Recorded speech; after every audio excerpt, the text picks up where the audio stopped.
हम अतिथि वक्ता के रूप में महज छत्तीसगढ़ ही नहीं वरन अंतर्राष्ट्रीय स्तर पर ख्याति अर्जित करने वाली परम श्रद्धेय डॉक्टर अनसुईया अग्रवाल मैम का शुभागमन हुआ है। यह केंद्रीय विद्यालय महासमुंद के लिए बहुत ही गर्व का विषय है। साथ ही यहाँ पधारी इस कार्यक्रम में सहवक्ता महोदया मैम और आज के इस समारोह के अध्यक्ष कर रहे परम श्रद्धेय श्री ए.के. चंद्राकर सर, प्राचार्य केंद्रीय विद्यालय महासमुंद का मैं केंद्रीय विद्यालय परिवार की ओर से हार्दिक अभिनंदन और स्वागत करता हूं।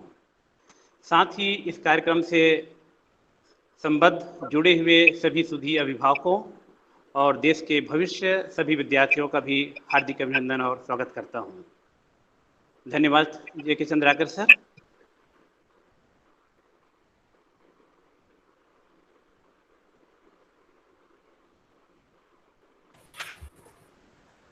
धन्यवाद अनिल शर्मा सर।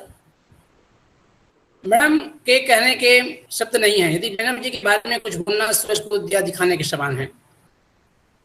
मेरे पास ऐसे शब्द भंडार नहीं कि जिससे मैं मैडम की महिमा को बखान कर सकूं। निसंदेह आप प्रतिभा संपन्न और साहित्य को सींचते हैं, संवारते हैं और आप विभिन्न शोध ग्रंथों से और पुस्तकों के माध्यम से लेखन के कार्य को नई दिशा दिया है मैडम। अभी अभी वर्तमान में अपने लोक साहित्य पुरस्कार से भी आपको नवाजा गया है। यदि पुरस्कारों की सूची देखा जाए तो मैडम बहुत ही एक फहरिस्त है, लंबी सूची है, इनका व्याख्यान पर कर पाना संभव नहीं है। आप महासंघ की धारा में विगत वर्षों से यहाँ के विद्यार्थियों को आगे बढ़ाने में अहम भूमिका निभाई है। आपके साहित्य ग्रंथ विश्वविद्यालय स्तर पर बल्कि अंतर्राष्ट्रीय स्तर पर भी पढ़े और सुने जाते हैं। विद्यार्थी जब आप आगे बढ़ेंगे तो डॉक्टर अनसुईया अग्रवाल द्वारा लिखित पुस्तकों और काव्य ग्रंथों को आप सुनेंगे, समझेंगे। मैं ज्यादा कुछ समय नहीं लूंगा और मैं आशीष वचन के लिए श्री अशोक कुमार चंद्राकर को आमंत्रित करता हूं कि सर आप आए और इस कार्यक्रम तरुणोत्सव कार्यक्रम के लिए हम सबको आशीष वचन प्रदान करें। आदरणीय श्री अशोक कुमार चंद्राकर जी। परम आदरणीय doctor Anusuya Agarwal madam,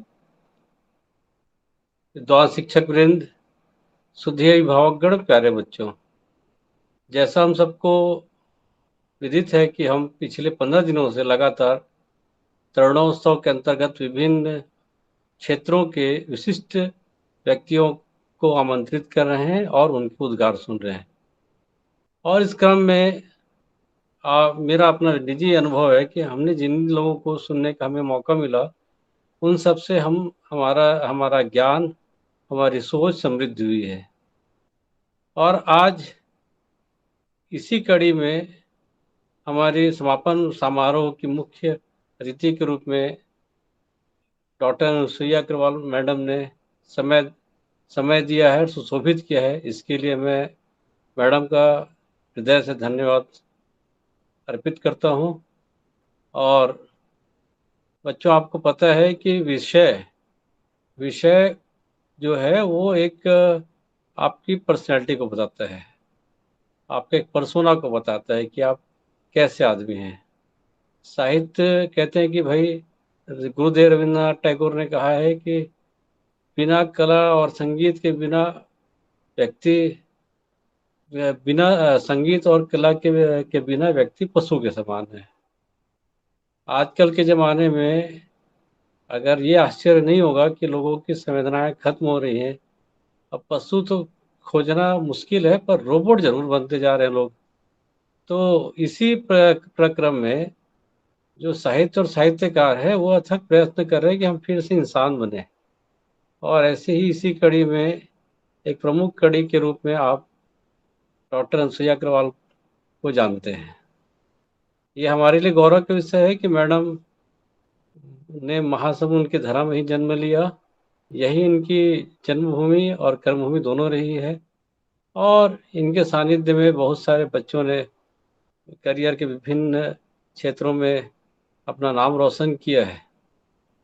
madam ने जब भी हमने आग्रह किया अपनी सेवाएं अपनी सदिच्छा हमारे स्कूल को प्रदान की है, चाहे वो कितनी भी व्यस्त रहे। ये उनके व्यक्तित्व के बारे में काफ़ी कुछ कहता है। और बच्चों, आज की इस व्यस्त दुनिया में जब हम कई बार देखते हैं कि हमें अपने लोगों के लिए वक्त नहीं है, तो क्या है कि इतने विभिन्न क्षेत्रों के इतने सफल लोग आपको वक्त दे रहे हैं। वो इसलिए दे रहे हैं कि आपको वो देश के कर्णधार के रूप में जानते हैं, देखते हैं, और आपको एक अच्छे इंसान के रूप में बनते हुए, संवरते हुए देखना चाहते हैं, ताकि आप देश को महान बना सकें, प्रदेश का नाम रोशन कर सकें, माँ बाप को गौरवान्वित कर सकें। और इसी प्रक्रम में आज मैडम ने भी हमारे विद्यालय के लिए वक्त दिया है और समापन समारोह में मुख्य अतिथि के रूप में सुशोभायमान हैं। तो मैं ज़्यादा कुछ बोलूँगा नहीं, क्योंकि मुझे खुद अपना लुत्फ रुका नहीं जा रहा है कि मैं मैडम को सुनूं। तो बच्चों, आप मैडम को सुनिए, समझिए और गढ़िए कि हमारे जीवन में कितने बहुरंगी आयाम हैं। हम लोग कितने अपने आप को चीज़ों में सीमित करके रखते हैं, जबकि दुनिया बहुत विस्तृत है और हर जगह बहुत कमाल का काम किया जा सकता है। बाकायदा आपके व्यक्तित्व में, आपके अंदर में जुनून होना चाहिए, पैशन होना चाहिए और थोड़ा सा आपके अंदर स्किल होना चाहिए, और हर विषय में शानदार करियर बनाया जा सकता है। धन्यवाद। धन्यवाद सर। मित्रों, मैं एक दशक पहले की बात बता रहा हूँ। सन 2011 में जो हमारे फेमस पत्रिका है द संडे इंडियन पत्रिका, 22 अगस्त से 4 सितंबर 2011 के बीच में देश के जाने माने व्याख्याकारों, साहित्यकारों और कवियों के 500 लोगों का नॉमिनेशन हुआ था। उनमें से मैडम एक दशक पहले की बात है, 1 से 11 लेखिकाओं में से अपना स्थान बनाए थे। ये एक दशक पुरानी बात है। ये 4 सितंबर 2011 की बात है, 22 अगस्त से पहले की बात है। मेरे पास एक अखबार कटिंग है। मैं मैडम की जो भी रचनाएं आती हैं उनको मैं सहेज के रखता हूँ, उनके प्रसाद स्वरूप मैं इसको ग्रहण करता हूँ।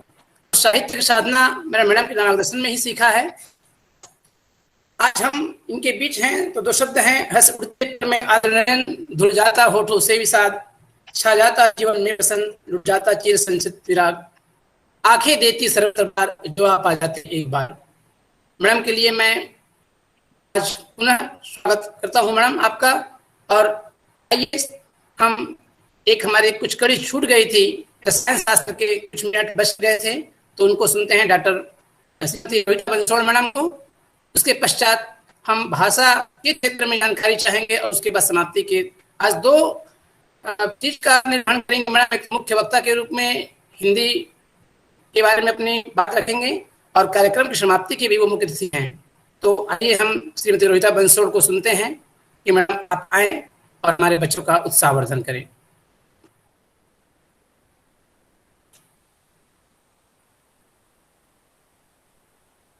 रोहिता madam.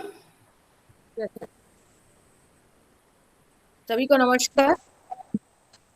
Respected principal sir, doctor Anusuya Agarwal madam, learned teachers, parents and students, आज हम यहाँ पर इकट्ठा हुए हैं।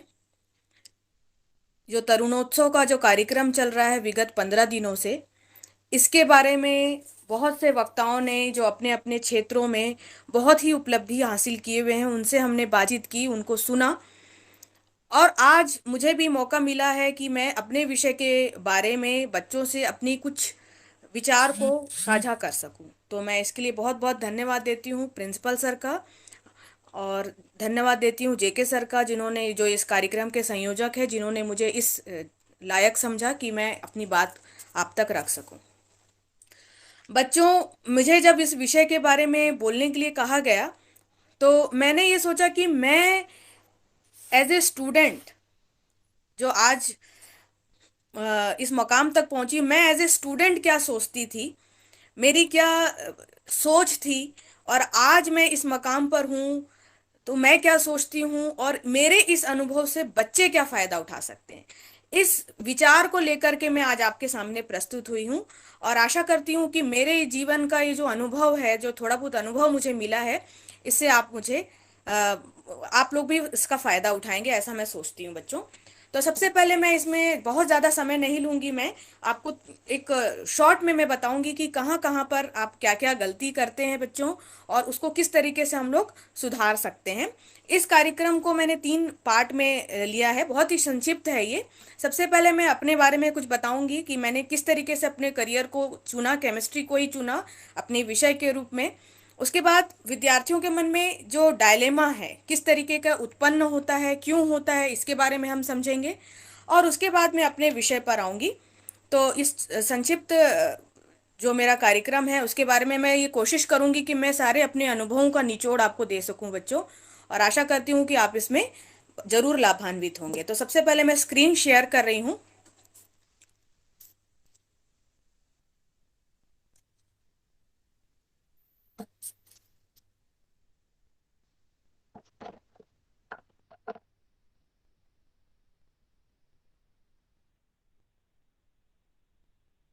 सर स्क्रीन देख पा रहे हैं आप लोग, जेके सर? हाँ मैडम, देख रहे हेलो हैं। जी। रहे हैं मैडम, जी देख पा सर। रहे हैं। तो बच्चों, जो बच्चों आप बच्चों के सामने मैं आज अपनी बातें रख रही हूँ, तो मैंने सोचा कि मैं अपनी शुरुआत से बताऊं, जब मैं भी एक आप ही की जैसी स्टूडेंट थी। आप उसमें मुझे आइडेंटिफाई कर पा रहे होंगे शायद। तो देख सकते हैं ये मेरे 5वीं कक्षा की तस्वीर है, और इसमें मैं नज़र आ रही हूँ आपको। मैं आपको बताना चाहती हूँ बेटा कि मैंने एमपी बोर्ड से क्लास 10th किया हुआ है। अभी तो सीजी बोर्ड है, पहले हमारे समय में एमपी बोर्ड चलता था। क्लास 10th मैंने एमपी बोर्ड से किया। उसके बाद क्लास 12th भी मैंने एमपी बोर्ड से किया। इन दोनों में ही मेरे परसेंटेज काफ़ी अच्छे रहे। मतलब अच्छे इन द सेंस ये है कि मेरा क्लास में अच्छा ही रैंक था, और इसके अलावा जो भिलाई स्टील प्लांट, जो बीएसपी के स्कूल से मैंने पढ़ाई की थी, वहाँ से मुझे प्राइम मिनिस्टर स्कॉलरशिप के लिए चुना गया था। ये जो तस्वीर आप देख रहे हैं ये पेपर में छपी थी, इसलिए ब्लैक एंड वाइट है। वहाँ से मेरे मतलब पिताजी इसको ले करके आए थे। ये मिस्टर विक्रांत गुजराल हैं, उस समय के एमडी। उन्होंने भिलाई क्लब में जो पार्टी हुई थी, एक सम्मान समारोह हुआ था, वहाँ पर ये दिया गया था इस तरीके से। और ये 10th और 12th का, क्लास 10th का फोटो है ये वाला। तो 12th में मैंने फिजिक्स, केमिस्ट्री, बायो, हिंदी और इंग्लिश, ये 5 सब्जेक्ट जैसे आप लोग पढ़ते हैं उसी तरीके से लिया था। मेरे बायो सब्जेक्ट को चुना था, मैथ्स को नहीं चुना था, बायो सब्जेक्ट को चुना था। और ये जो मेरी जो तस्वीर है बेटा, ये है क्लास 12th की। ये मैं सेक्टर 5 गर्ल्स स्कूल से मैंने 79% के साथ क्लास 12th पास किया था। और इसमें भी मुझे क्लास 12th में भी मुझे प्राइम मिनिस्टर स्कॉलरशिप, जो बीएसपी के कर्मचारियों के बच्चों को दिया जाता है, वो दिया गया था बेटा। तो ये इस तरीके से मेरा एक संक्षिप्त परिचय है। और उसके बाद मैंने बीएससी किया पंडित रविशंकर शुक्ल यूनिवर्सिटी से। इसमें हम, जो बीएससी होती है उसमें हमको फिजिक्स तो नहीं पढ़ना पड़ता, लेकिन केमिस्ट्री, जूलॉजी, बॉटनी और फाउंडेशन कोर्स ये हमने किया था। बीएससी 3 साल का कोर्स है, ग्रेजुएशन है जैसा कि सभी जानते हैं। और उसके बाद 2 साल मैंने एमएससी किया था। इसमें मेरा स्पेशलाइजेशन जो था वो था इनऑर्गेनिक केमिस्ट्री। अभी मैं इसके बारे में बताऊंगी कि कौन कौन सी ब्रांचेस होती हैं केमिस्ट्री में। तो मेरा जो स्पेशलाइजेशन था बेटा वो इनऑर्गेनिक केमिस्ट्री में था। इसके बाद मैंने 1 साल का बीएड का जो हमारा कोर्स होता है, जो टीचर्स के लिए है, वो ऑप्ट किया था। और इस तरीके से मैंने अपना जो बायोडाटा है ये इस तरीके से हमारा यहाँ पर कंप्लीट होता है। अब इसके बाद मैं बताना चाहती हूँ बेटा कि उस वक्त मेरे दिमाग में कौन सी चीजें थी जो चल रही थी, ये मैं आपको बताना चाहती हूँ, जो सारे ही विद्यार्थियों के मन में चलती हैं और बच्चे इसके बारे में इसी तरीके से सोचते हैं। तो क्या उनके दिमाग में ये सब चीजें चलती हैं, क्यों ऐसा वो सोचते हैं, ये सारी चीजें हम लोग यहाँ पर करेंगे। तो सबसे पहले जो है कि बच्चा जैसे ही 10th क्लास पास आउट होता है तो सारे पेरेंट्स, टीचर्स सब एक तरीके से उसको चारों तरफ से घेर लेते हैं कि आप इस सब्जेक्ट के बारे में देखिए, आपको ये सब्जेक्ट आपके लिए अच्छा रहेगा, आपकी पर्सनालिटी के हिसाब से ये चीज़ अच्छी रहेगी। तो बच्चा जो है वो सारी चीज़ों को सुनता है, समझता है। जैसे कि मैंने किया था अपने समय में, मैंने भी अपने पेरेंट्स की बातों को सुना, मैंने अपने फ्रेंड्स की भी बातों को सुना, अपने टीचर्स जो मेरे थे उन्होंने भी मुझे गाइड किया कि बेटा आपको ये लेना चाहिए, इस तरीके से करना चाहिए, सबकी बातों को सुना। और उसके बाद मुझे एक डिसीजन लेना था। लेकिन मैं समझती हूँ बेटा कि उस वक्त जो है ज़्यादातर बच्चे जो हैं, 90% बच्चे जो हैं उस स्थिति में नहीं होते हैं कि वो अपनी बातों को बहुत अच्छी तरीके से समझ के फिर एक निर्णय ले पाए। मेरे साथ भी कुछ ऐसा ही हुआ था। जैसे मैं आज कुछ बच्चों से जब बातें करती हूँ तो मुझे ऐसा लगता है कि वो बच्चे बहुत कॉन्फिडेंट हैं, वो बच्चे जानते हैं कि उनको क्या करना है, कौन सा सब्जेक्ट लेना है, किस क्षेत्र पे आगे बढ़ना है। लेकिन हमारे समय में इतनी क्लैरिटी नहीं थी। हम लोगों के समय में बहुत ज़्यादा ओपन नहीं था। जैसे यूट्यूब आजकल आप तुरंत खोलते हो, आपको अपने कैरियर ऑप्शंस के बारे में पता चल जाता है। इस तरीके की जो अपॉर्चुनिटीज थी वो हमारे समय में नहीं थी। तो उस वक्त मैंने केमिस्ट्री को इसलिए चुना क्योंकि मुझे ये ऐसा लगा कि ये एक ऐसा टॉपिक है, ऐसा सब्जेक्ट है जो बहुत सारी चीज़ों को कवर करता है, आपके लाइफ से बहुत सारी चीज़ों को ये जोड़ता है। और ऐसी चीज़ है जो ना प्योर बायो साइड जाता है, ना ही प्योर मैथ्स साइड जाता है। तो इसलिए मैंने इस सब्जेक्ट को चुना और उसके बाद मैंने इसको ऑप्ट किया। बट उस वक्त तो मैंने ये डिसीजन लिया था बेटा, लेकिन मैं जानती हूँ कि बहुत सारे बच्चे ऐसे हैं जो अभी भी कुछ सोच नहीं पा रहे हैं, समझ नहीं पा रहे हैं और ये तय नहीं कर पा रहे हैं कि उनको क्या करना चाहिए। तो उन बच्चों के लिए मैं एक अपना सजेशन ये देना चाहती हूँ कि आपकी जो भी चीज प्रॉब्लम है उसको आप एक कॉपी में लिखें। उस उसका टॉपिक इस तरीके से होना चाहिए, आप अपने आप से क्वेश्चन करेंगे कि आपको आपकी समस्या क्या है। समस्या ये है कि आपको अपना सब्जेक्ट चूज करना है। उसके बाद ये है कि आप उस सब्जेक्ट को चूज करने के पीछे आपके क्या कारण हैं, किस वजह से आप उस सब्जेक्ट को लेना चाहते हो।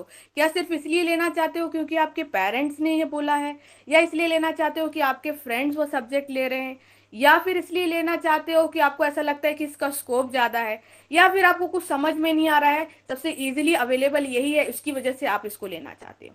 तो सबसे पहले आप उन कारणों को और उनकी जितनी पॉसिबल आंसर्स हैं उसको एक जगह पर लिखें। और उसके बाद ये देखें कि आपकी इसमें प्रायोरिटी क्या है, आप किस चीज को सबसे ज्यादा महत्व देना चाहते हो।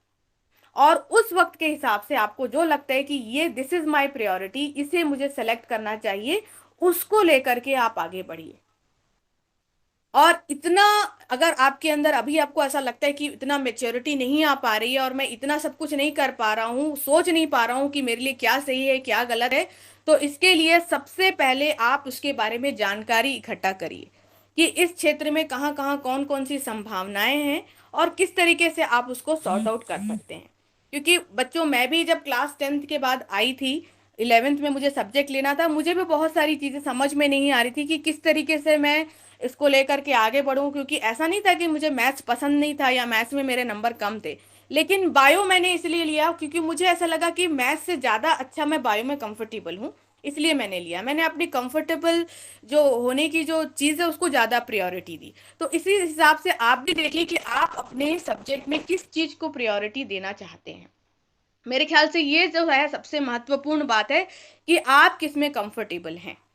और फिर भी अगर आपको बात समझ में नहीं आ रही है तो आप उस चीज़ों का एनालिसिस करिए। उस एनालिसिस के बाद जिस रिजल्ट तक आप पहुंचते हैं उस रिजल्ट पर कायम रहिए और उसके बाद उसी रिजल्ट को ध्यान में रखते हुए उसको जो सर्वोत्तम निदान हो सकता है, उसको जो सर्वोत्तम रिजल्ट हो सकता है, उसको लेकर के आप आगे बढ़िए। और ये भी देखिए बेटा कि ये जो डिसीजन है इसके बाद भी आपको और भी बहुत से मौके आएंगे जब आप इसको कुछ चेंज कर सकते हो, उसमें रेक्टिफिकेशन कर सकते हो। क्योंकि कोई भी चीज़ जो है वहाँ पर कांस्टेंट नहीं है, इसमें बहुत सारी ऐसी चीज़ें हैं जो धीरे धीरे करके चेंज भी हो सकती हैं। आप उसमें और कुछ सुधार भी कर सकते हो, उसमें कुछ ऐड कर सकते हो, उसमें कुछ डिलीट कर सकते हो। क्योंकि अगर आज की डेट में भी अगर आपको भगवान मिले और बोले कि बेटा आज आप अपनी कोई इच्छा बताइए, तो आज आप अगर अपनी एक इच्छा बताते हैं कि सपोज आपको ये चाहिए या आपके जीवन में इस चीज़ की कमी है, आप इसको पाना चाहते हैं, और आज से 10 साल के बाद अगर यही सेम क्वेश्चन आपसे रिपीट किया जाए तो उसका कहीं ना कहीं जो है वो जवाब जो होगा वो दूसरा होगा। तो कुछ भी चीज़ देखिए, हमारी जो प्रायोरिटीज़ हैं वो हर 10 साल में बदल रही है या 15 साल में बदल रही है। आज जो चीज़ हमारे लिए इम्पोर्टेंट है वो आगे इसके 10 साल में और इम्पोर्टेंट नहीं रहेगी, कुछ दूसरी चीजें हैं जिसको हम प्रायोरिटी देना शुरू करेंगे। तो अपनी प्रायोरिटी के हिसाब से भी आप क्या कर सकते हो, चीजों को आप अपने हिसाब से बदल सकते हो, चेंज कर सकते हो। तो ये सारी चीजों को ध्यान में रख करके मैं ये आपको सलाह दूंगी कि एक कॉपी और पेन रख करके आप इसके बारे में लिखिए, समझिए, और उसके बाद जो सर्वोत्तम इसका उपाय है उस पर आप कायम रहिए और उसके हिसाब से अपना वर्क प्लान करिए। तो ये एक छोटी सी चीज मैं बताने जा रही थी बेटा आपको कि किस तरीके से आप इस डायलेमा से बाहर निकल सकते हैं। अब इसके बाद मैं आ जाती हूँ अपने विषय के ऊपर, जो कि मेरा विषय है केमिस्ट्री। इसके बारे में मैं आपको बताऊंगी बेटा कि कहाँ पर इसमें क्या क्या चीजें हैं जो आप इसमें सेलेक्ट कर सकते हो, किस तरीके से इस विषय को लेकर के आप आगे बढ़ सकते हो। तो जैसे कि आप जानते हैं, मैंने हमेशा ही जब भी क्लास लिए तो केमिस्ट्री के बारे में बताया है कि केमिस्ट्री क्या है, जिसमें आप सब्सटेंस के बारे में, उसके स्ट्रक्चर्स के बारे में, उसकी प्रॉपर्टी, ट्रांसफॉर्मेशन, एनर्जी चेंजेस के बारे में पढ़ते हो। तो ये एक ऐसा ब्रॉड सब्जेक्ट है जिसमें आप देखेंगे कि आपके लाइफ से रिलेटेड सारे लिविंग नॉन लिविंग चीजें यहाँ पर इकट्ठी हो गई हैं। तो अगर आप अपनी चारों तरफ देखेंगे तो हर तरफ आपको केमिस्ट्री ही केमिस्ट्री नजर आएगा।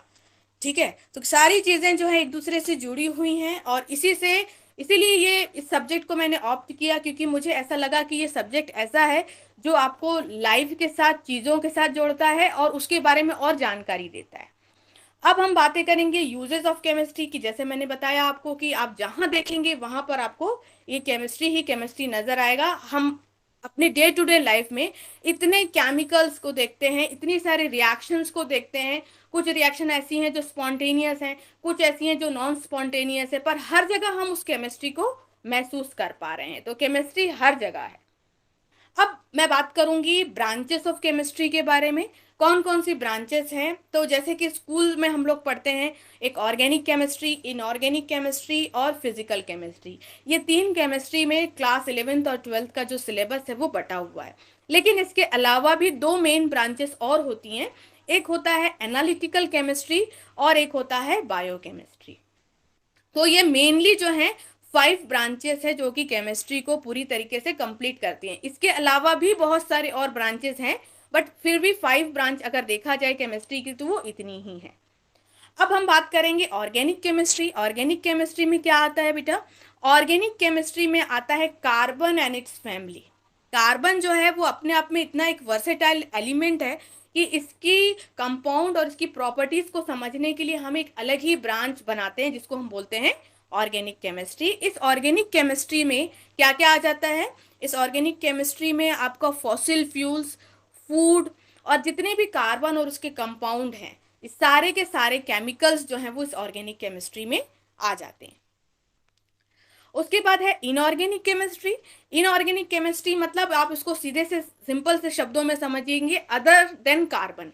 अदर देन कार्बन अगर हम बात करते हैं तो वो इनऑर्गेनिक केमिस्ट्री होगा, जिसमें कि सारे मेटल्स, सारे मटेरियल्स, सारे की केमिकल्स आ जाएंगे और इसमें सारे एलिमेंट्स इन्वॉल्व होंगे अदर देन कार्बन। तो जब हम इसके बारे में कोई जानकारी देते हैं, किसी केमिकल रिएक्शन को स्टडी करते हैं, उसके मैकेनिज्म को देखते हैं, इसका मतलब ये है कि हम और इनऑर्गेनिक केमिस्ट्री के बारे में पढ़ रहे हैं। उसके बाद है एनालिटिकल केमिस्ट्री। एनालिटिकल केमिस्ट्री जैसा कि नाम से ही पता चलता है कि हम यहाँ पर एनालाइज कर रहे हैं। क्या एनालाइज कर रहे हैं हम, किसी भी एटम को, किसी सब्सटेंस को, किसी भी एक वैल्यू को एनएमआर से, आईआर से, यूवी स्पेक्ट्रोस्कोपी से हम उसको एनालाइज कर रहे हैं। तो इसके लिए भी एक अलग ब्रांच है केमिस्ट्री में जिसको हम एनालिटिकल केमिस्ट्री बोलते हैं, जो कि आजकल बहुत ज्यादा प्रोग्रेस कर रहा है और ये शायद अब हमारे सीबीएसई सिलेबस में भी इंक्लूड हो जाएगा आने वाले सालों में। Physical chemistry. फिजिकल केमिस्ट्री एक ऐसी चीज है जिसमें हम एनर्जी के बारे में, मटेरियल्स के बारे में, उससे रिलेटेड कुछ मैथमेटिकल फॉर्मूले के बारे में, जो बेसिकली जो थोड़ा सा मैथमेटिकल बैकग्राउंड होता है फिजिकल केमिस्ट्री का, बहुत सारी चीजें जिसमें हम मैटर, एनर्जी, रिएक्शंस, उसकी न्यूक्लियर केमिस्ट्री, न्यूक्लियर रिएक्टर, ये सारी चीजें जो हैं ये हम फिजिकल केमिस्ट्री के अंदर पढ़ते हैं। और उसके बाद में है बायोकेमिस्ट्री। जैसे कि मैंने अब बताया कि बायो और केमिस्ट्री जो है वो आपस में जुड़े हुए हैं। बायोकेमिस्ट्री में बहुत सारे लिविंग ऑर्गेनिजम्स हैं। लिविंग केमिस्ट्री के एनवायरनमेंट, डीएनए के बारे में अगर आप पढ़ रहे हो, आरएनए के बारे में पढ़ रहे हो, अमीनो एसिड्स के बारे में पढ़ रहे हो, या किसी मेडिकल ड्रग या मेडिसिन के बारे में पढ़ रहे हो, that means you are doing biochemistry, आप बायोकेमिस्ट्री ब्रांच के बारे में स्टडी कर रहे हो। तो ये बेसिकली 5 ब्रांचेस थी जो केमिस्ट्री से रिलेटेड है। अब मैं आपको ये बताऊंगी कि केमिस्ट्री से रिलेटेड आप कौन कौन से करियर ऑप्शंस को चूज कर सकते हैं। जैसे कि मैंने अभी आपको बताया बेटा कि मैं एमएससी मैंने इनऑर्गेनिक में किया था, और इस इनऑर्गेनिक केमिस्ट्री में करने के बाद जो मैंने ऑप्शन लिया उसके अलावा भी बहुत सारे और ऑप्शंस हैं, टीचिंग के अलावा भी बहुत सारे ऑप्शंस हैं जिसके बारे में मैं बात करूंगी। तो कौन कौन से ऑप्शंस हैं, जैसे कि सपोज आपने एमएससी केमिस्ट्री किया, जैसे मैंने बताया कि 12th के बाद आपका 3 साल का बीएससी का कोर्स होता है, उसके बाद आप इंटीग्रेटेड एमएससी केमिस्ट्री भी कर सकते हो, या फिर आप प्लेन एमएससी कर सकते हो जैसे मैंने किया था। अभी जैसे स्पेशलाइजेशन है, पहले जो स्पेशलाइजेशन होता था, अभी जो है सारी ब्रांचेस को एक कर दिया है ना, और अलग से किसी एक स्पेशल ब्रांच में आपको लेने की जरूरत नहीं है, आपको सारी चीजें उसमें पढ़नी पड़ती हैं।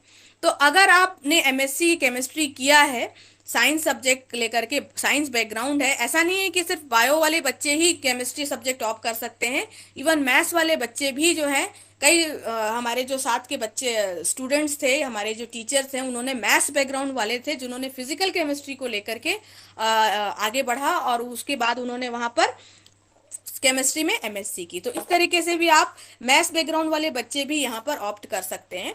तो इसमें जॉब अपॉर्चुनिटीज क्या क्या हैं, आप इसमें एनालिटिकल केमिस्ट के रूप में काम कर सकते हो जिसकी बहुत सारी गवर्नमेंट जॉब्स निकलती हैं, एक बायोकेमिस्ट के रूप में काम कर सकते हो, केमिस्ट के रूप में काम कर सकते हो, food and drug inspector, industrial research scientist जो कि हमारा रिसर्च से रिलेटेड फील्ड है, वहां पर भी आप इसमें आगे बढ़ सकते हो। तो ये बहुत ही इंपॉर्टेंट फील्ड्स हैं। इंडस्ट्रीज की बहुत सारी इंडस्ट्रीज जो हैं केमिस्ट्री से रिलेटेड पोस्ट निकालती हैं, क्योंकि आपको वहां पर क्या करना करता है, केमिकल्स की बहुत सारी डिटेल स्टडी, उसके स्ट्रक्चर के बारे में, उसके कंपोजिशन के बारे में स्टडी करती है। तो ये सारी चीजें रिसर्च और साइंटिस्ट फील्ड से रिलेटेड में बहुत ही अच्छा कैरियर ऑप्शन है। इसके अलावा अगर आप टीचिंग में आगे जाना चाहते हैं तो आप इसमें नेट एग्जाम क्वालिफाई करके, जैसे बाकी सब विषयों में होता है उसी तरीके से केमिस्ट्री में भी नेट एग्जाम क्वालिफाई किया जा सकता है। जो एमएससी इन केमिस्ट्री हैं उनके लिए प्राइवेट सेक्टर्स में agricultural research services, biotechnology firms, chemical industries और केमिकल मैन्युफैक्चरिंग कंपनीज में भी बहुत ही अच्छे ऑप्शंस हैं। इसके लिए समय समय पर आप देखेंगे कि गवर्नमेंट से इसका वैकेंसीज भी निकलती रहती हैं पीएससी के थ्रू, बहुत सारी इसमें ऑप्शंस देखे हैं। और ये ऐसी ब्रांच है जो हर एक इंडस्ट्री से रिलेटेड है, चाहे वो इंजीनियरिंग हो, चाहे वो फूड का इंस्टीट्यूट हो, चाहे वो हेल्थ केयर प्रोवाइडर्स हो, चाहे वो हैवी केमिकल इंडस्ट्रीज हो, हॉस्पिटल्स हो, कोई लैबोरेटरीज हो, या फिर कोई भी प्रोसेसिंग फर्म्स हो, वहां पर आप देखेंगे हमेशा ही केमिस्ट्री से रिलेटेड पोस्ट जो है निकलती रहती हैं। इसके अलावा आप रेलवे, डिफेंस और ऑफिस जॉब और कोई भी गवर्नमेंट जॉब को भी केमिस्ट्री सब्जेक्ट लेकर के ऑप्ट कर सकते हो। तो इसमें भी बहुत ही अच्छे यहाँ पर करियर ऑप्शन आपको दिखाई देंगे। और केमिस्ट्री के फील्ड में अगर आप आगे जाना चाहते हो बेटा, then you can do PhD, इसमें कोई रिसर्च कर सकते हो, पोस्ट डॉक्टरेट डिग्री कर सकते हैं, या फिर एमफिल की तरफ भी आप जा सकते हो। तो देख सकते हैं आप कितनी सारी चीजें हैं जो इसके साथ से जुड़ी हुई हैं। तो मैंने आपको आज केमिस्ट्री के बारे में जो बताया, ये मेरा उद्देश्य था कि मैं इस सब्जेक्ट को आपको बहुत अच्छे से बताऊं कि ये कितना इम्पोर्टेंट चीज है, और इससे रिलेटेड बहुत सारी ऐसी चीजें हैं जो आप सब्जेक्ट से पढ़ करके इंटरेस्ट के साथ इसमें अपना करियर भी बना सकते हो। तो मैं आशा करती हूँ कि मैंने आज जो भी जानकारी दी होगी आपको वो पसंद आई होगी, और ज़रूर आप इससे आगे भी और जानकारी मुझसे लेते रहेंगे। तो आज के लिए तो मैंने इतना ही। Thank you sir. Thank you madam. प्यारे मित्रों, ये था हमारा कार्यक्रम केमिस्ट्री का। अब आइए हम सुनते हैं डॉक्टर अनुसुईया अग्रवाल मैडम को, जो आज के मुख्य वक्ता हैं और मुख्य भी हैं। आप डिलीट हैं। डिलीट क्या होता है, आप आगे जाके पता चलेगा बेटा कि ये कोई सामान्य उपाधि नहीं है। विशेष लोगों में शामिल अपने सक्सेस को पाकर आज प्रसन्न है, और यह मंच नहीं करते हुए मैं आदरणीय हमारी गुरु माता डॉक्टर अनसुईया अग्रवाल को मैं मंच सौंपता हूँ कि आप आए और हमारे विद्यार्थियों को मार्गदर्शन दें। मित्रों, आप जानते हैं महासमुंद की धारा ईश्वर शर्मा जैसे साहित्यकार, साहित्यकारों, डॉक्टर अनसुईया अग्रवाल जैसे साहित्यकारों की धारा रही है। मैडम, आपका हमारे विद्यालय में स्वागत है, अभिनंदन है। आप अपना हमें मार्गदर्शन कीजिए। बहुत बहुत शुक्रिया जितेंद्र, आपने इतने खूबसूरत अंदाज में मुझे आमंत्रित किया है कि अब यहाँ से जाने का मन नहीं करेगा। है पीयूष घट घट के हर बूंद में समाया आज, है पीयूष घट घट के हर बूंद में समाया आज, सुधाकर ने सुधा रस जी भर कर बरसाया आज, इंद्रधनुषी पवन निकला है उपवन के संग संग, इंद्रधनुषी पवन निकला है उपवन के संग संग, आप सबके बीच आकर मेरा मन हर्षाया आज, मेरा मन हर्षाया आज। इस विद्यालय के बहुत ही कद्दावर और साहित्य मनीषी, विचार क्रांति के प्रेरणा स्रोत प्राचार्य आदरणीय श्री अशोक चंद्राकर सर, विद्यालय के बहुत ही ऊर्जावान और साहित्य प्रेमी शिक्षक, इस कार्यक्रम के इस आयोजन के संयोजक श्री जितेंद्र चंद्राकर सर, स्वागत भाषण प्रस्तुता शिक्षक श्री अनिल कुमार शर्मा सर, विदुषी श्रीमती शिक्षिका रोहिता बंसोड़ मैम और रानू जावरिया मैम के अतिरिक्त इस आभासी पटल से जुड़े हुए बहुत ही प्यारे और स्नेहिल बच्चों, आज आप सबके बीच आकर के मुझे बहुत अच्छा लग रहा है बच्चों। कारण यह है कि मैं जिन बच्चों के साथ में बातें किया करती हूँ वो बच्चे मेरे कद के बच्चे हैं, मेरे बराबर के बच्चे हैं, और उन बच्चों के साथ जब मैं बातें करती हूँ, उन बच्चों के साथ मैं जब अपने विचारों को साझा करती हूँ तो बहुत सारी ऐसी बातें होती हैं जिनको बताने का बहुत मन करता है, लेकिन चूंकि उनका कद इतना बड़ा हो चुका होता है कि ऐसा लगता है इन बातों को उनके साथ साझा करने का, शेयर करने का कोई मतलब नहीं है। अभी मैं रोहिता बंसोड़ मैम को सुन रही थी, वो बता रही थी कि उन्होंने किस लिए रसायन शास्त्र विषय को चुना और बायो को लेने के पीछे क्या कारण था। बहुत अच्छी बात है कि उन्होंने जिस समय विषय का चयन किया उनमें इतनी परिपक्वता और समझदारी आ चुकी थी कि वो अपने विषय के बारे में, अपने फैकल्टी के बारे में सोच सके। मैं बताना चाहूंगी कि जब मैं पढ़ा करती थी तो उन दिनों बायो का बहुत अधिक क्रेज हुआ करता था।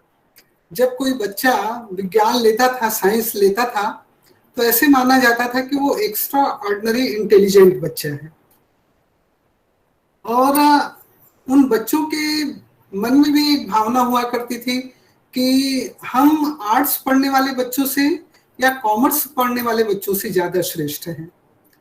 तो इत्तेफाक से मैं भी बायो की स्टूडेंट थी, मैंने भी साइंस ले रखा था, और घर में जो पारिवारिक माहौल मुझे मिला था वहाँ ऐसा था कि हम लोग 10 भाई बहन थे, और वहाँ ये मान करके सभी लोग चलते थे कि अनसुईया तो डॉक्टर बन ही जाएगी, इसलिए उसको बायो लेने ही दिया जाए।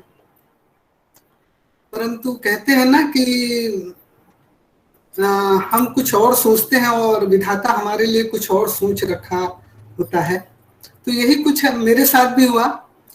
11th हुआ करता था उन दिनों, 12वीं नहीं होती थी, तो 11th तक के मैंने बायो लिया था, और उसके बाद फिर ऐसा हुआ कि फर्स्ट ईयर में एडमिशन लेना था।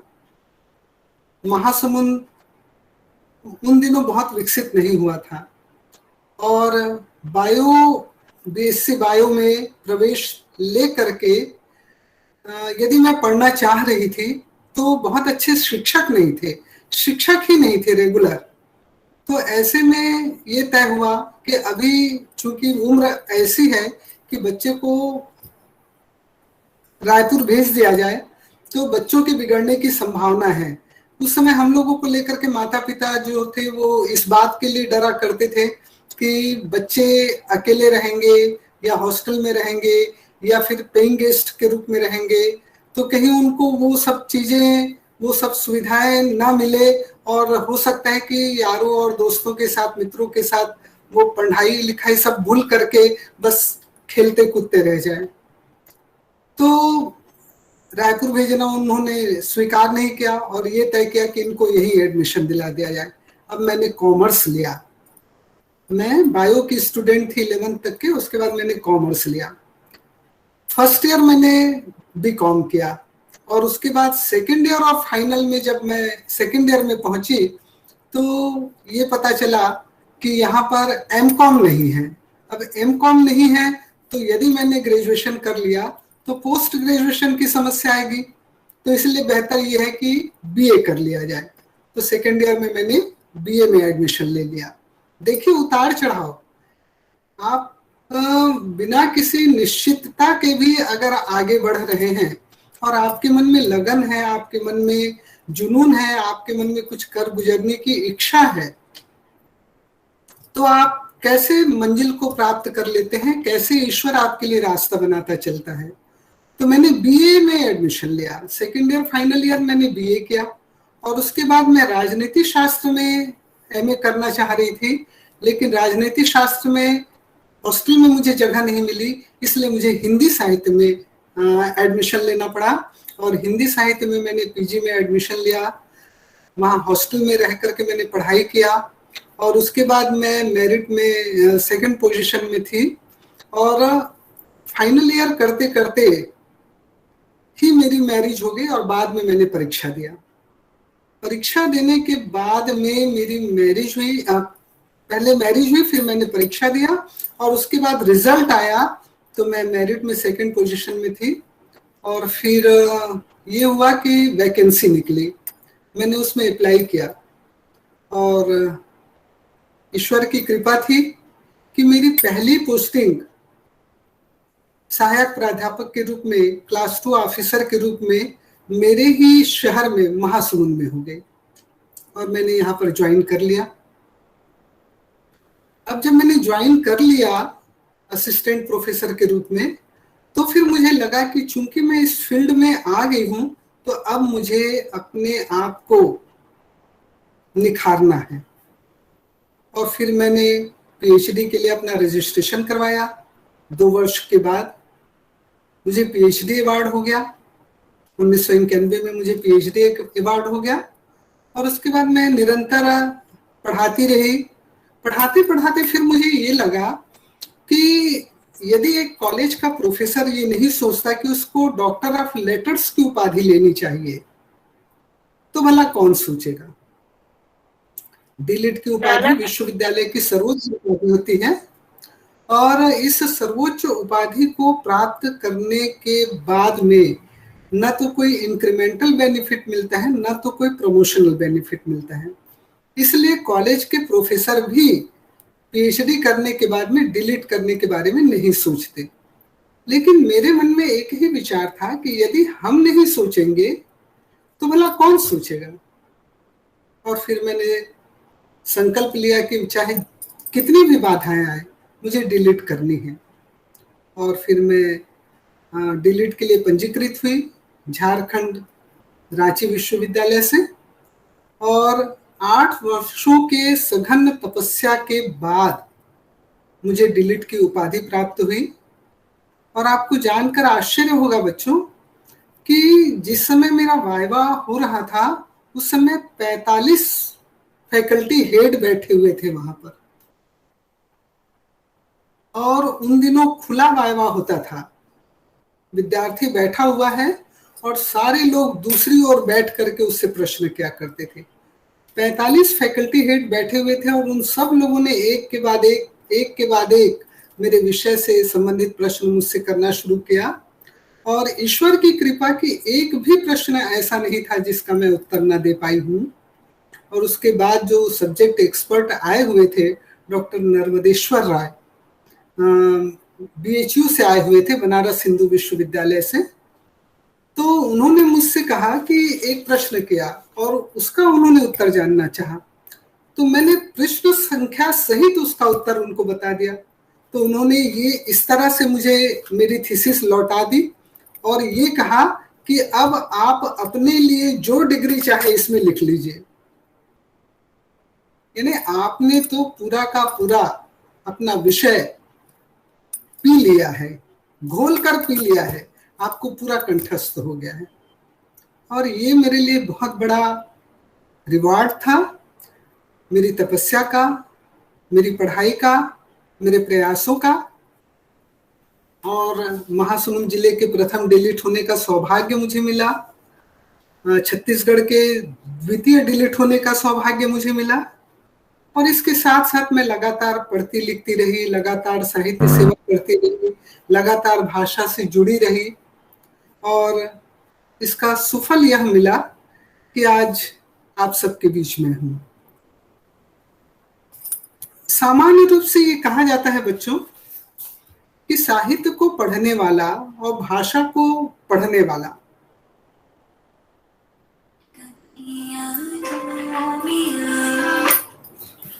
कुछ नहीं जानता।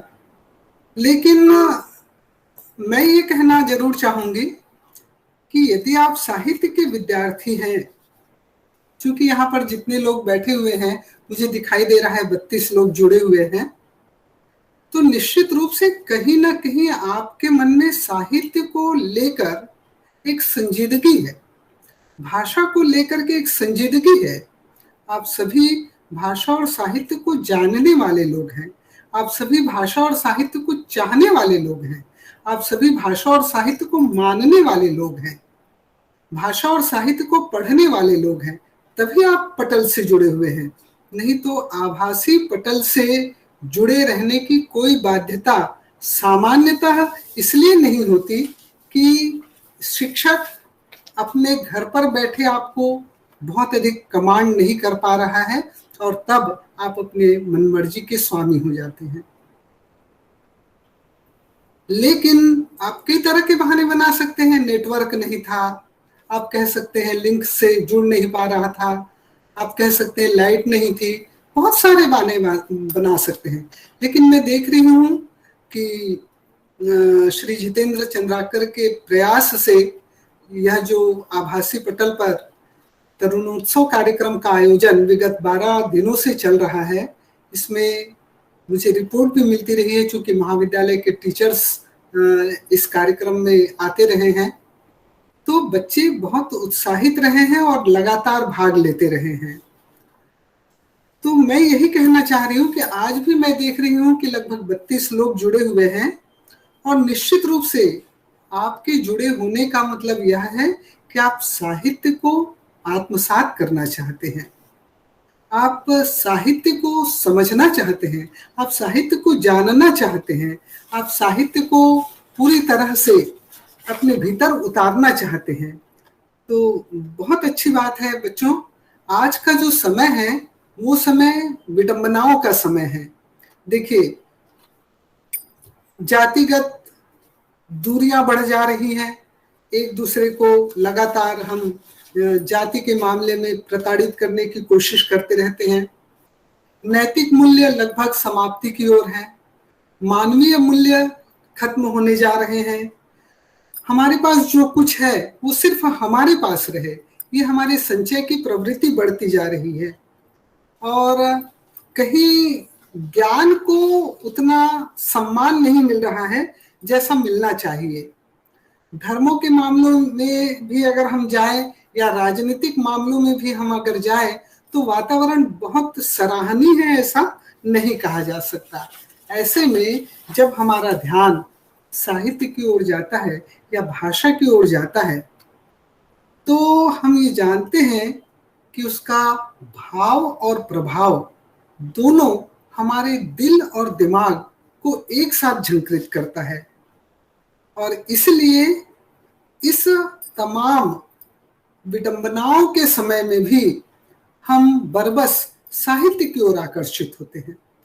हमारा मन करता है कि हम कागज कलम संभालें और 4 पंक्तियां लिखें, ऐसी 4 पंक्तियां जो हमारे मन को सुकून दे, ऐसी 4 पंक्तियां जो हम किसी और को सुनाएं तो वो हमारी उन पंक्तियों पर दाद दे, ऐसी 4 पंक्तियां जिसको पढ़ करके हमारे घबराते मन को, हमारे टूटते मन को, हमारे बिखरते मन को हौसला मिले।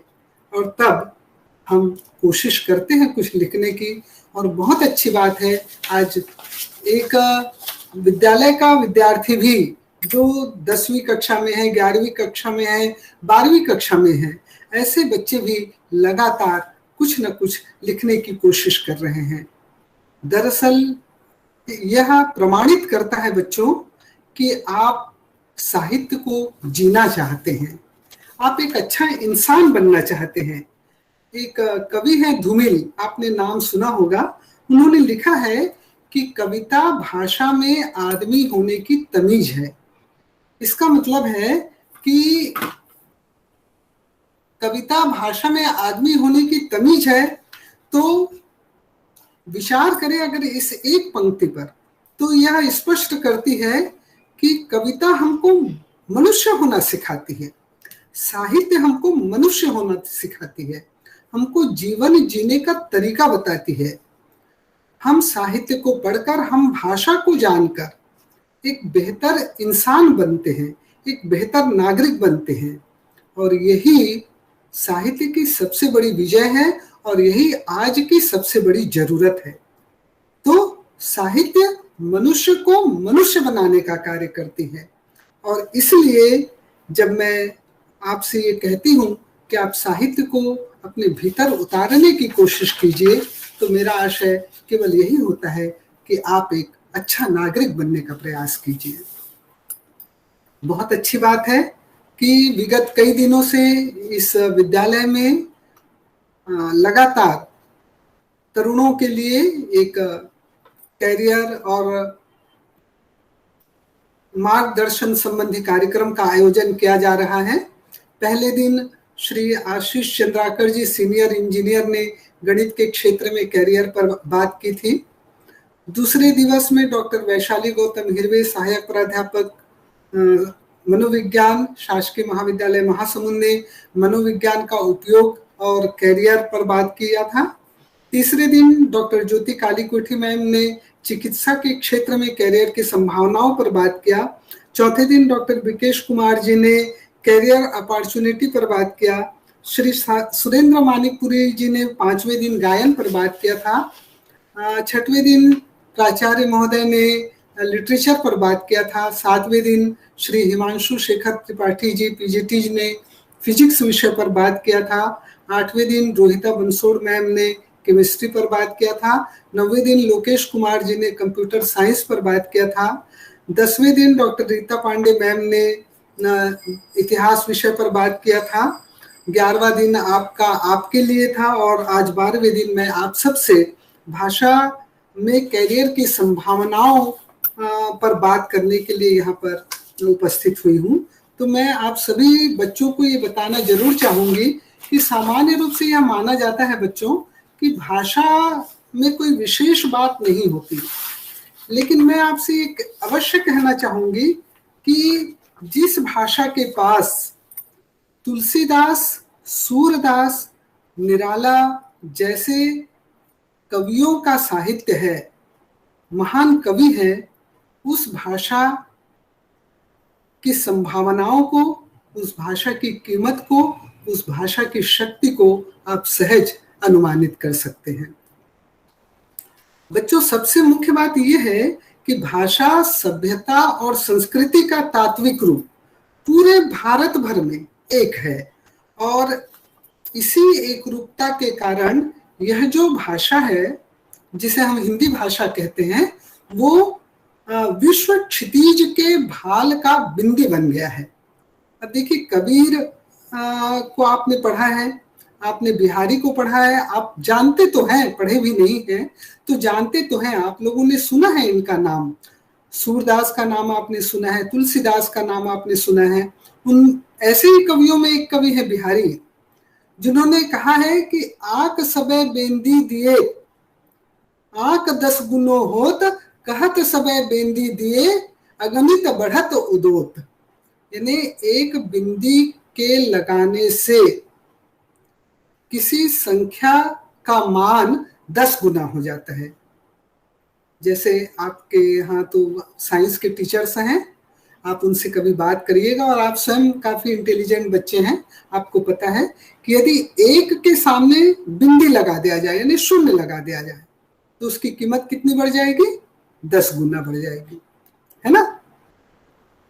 तो साहित्य में ये कहा गया है कि किसी अंक के सामने बिंदी लगाने से जैसे उस अंक की कीमत 10 गुना बढ़ जाती है, और उसके बाद साहित्य की बात करते हैं कवि, वैसे ही किसी स्त्री के माथे पर बिंदी लगाने से उसका सौंदर्य कई गुना बढ़ जाता है। अब ये देखिए, एक बिंदी की बात की जा रही है और इस बिंदी के माध्यम से साहित्य में कितनी बड़ी बात कह दी गई कि अंकों में उसका मान 10 गुना हो जाता है और सौंदर्य में उसका मान अगणित कई गुना बढ़ जाता है। तो यह जो बिंदी है यह बहुत महत्वपूर्ण होती है और यह हमारी हिंदी भारत माता के माथे की बिंदी है। यदि हिंदी ना होती तो भारत माता का सौंदर्य, भारत का सौंदर्य इतना अद्भुत नहीं होता जितना हम महसूस करते हैं। बहरहाल मैं हमेशा रघुवीर सहाय की पंक्तियों को दोहराया करती हूँ, इसलिए बच्चों, वो कहते हैं कि कहने वाले चाहे जो भी कहें, कहने वाले चाहे जो भी कहें, हमारी हिंदी सुहागन है, सती है, खुश है। क्यों? क्योंकि उसके माथे पर वो बिंदी है, इसलिए वो सुहागन है, इसलिए वो सती है, इसलिए वो खुश है। और चूंकि भारत प्रसन्न है, भारत खुश है, इसलिए हम भी खुश हैं।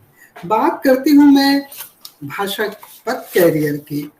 तो बच्चों, आप सभी जानते हैं कि हिंदी लगातार विकसित होते चल रही है।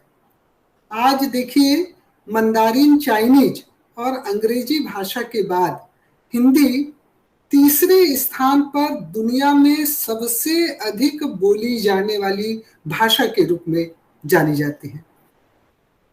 यानी हिंदी को पूरी दुनिया में तीसरे स्थान पर सबसे अधिक बोली जाने वाली भाषा के रूप में जाना जाता है।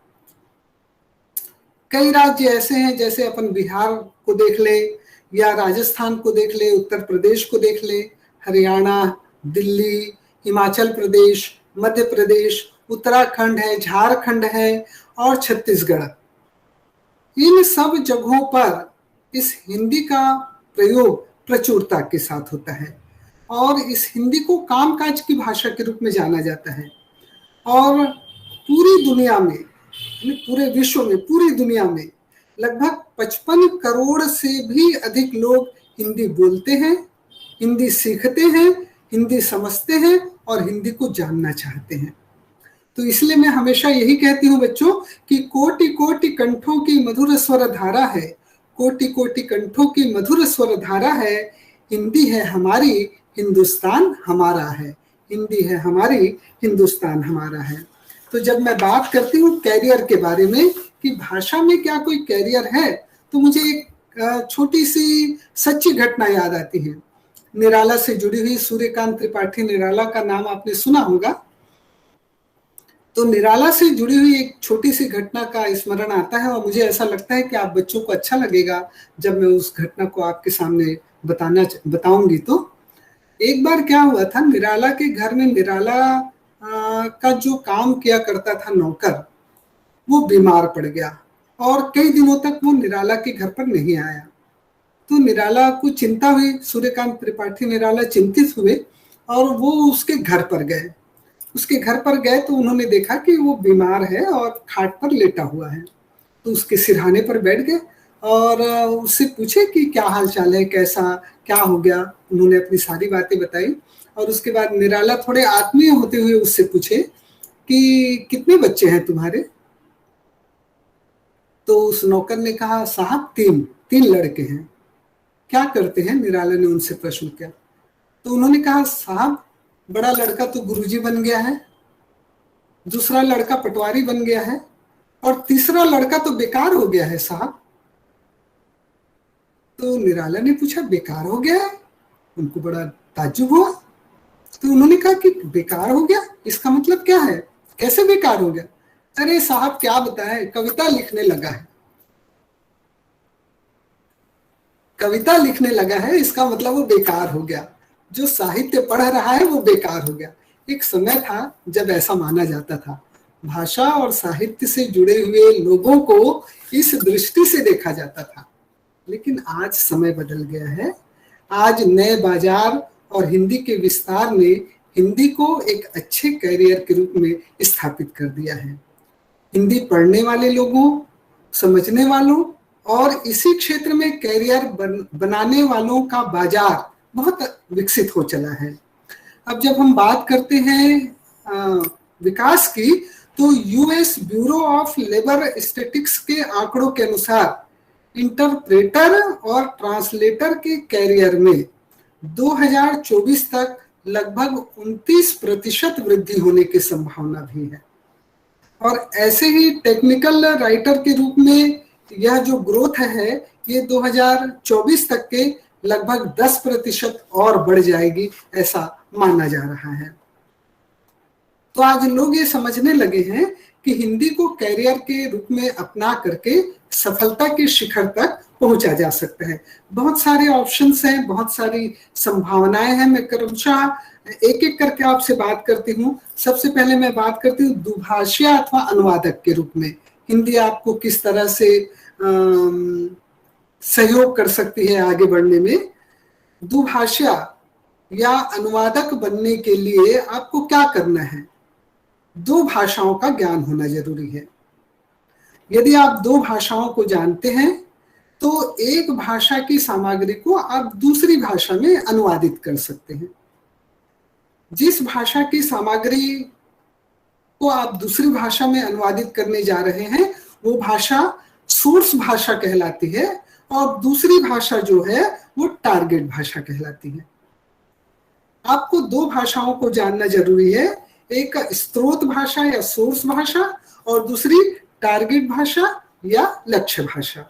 इन दोनों भाषाओं को यदि आप जान लेते हैं तो फिर आप ट्रांसलेटर या अनुवादक के रूप में अपने आप को स्थापित कर सकते हैं, अच्छा नाम कमा सकते हैं, अच्छी आमदनी प्राप्त कर सकते हैं।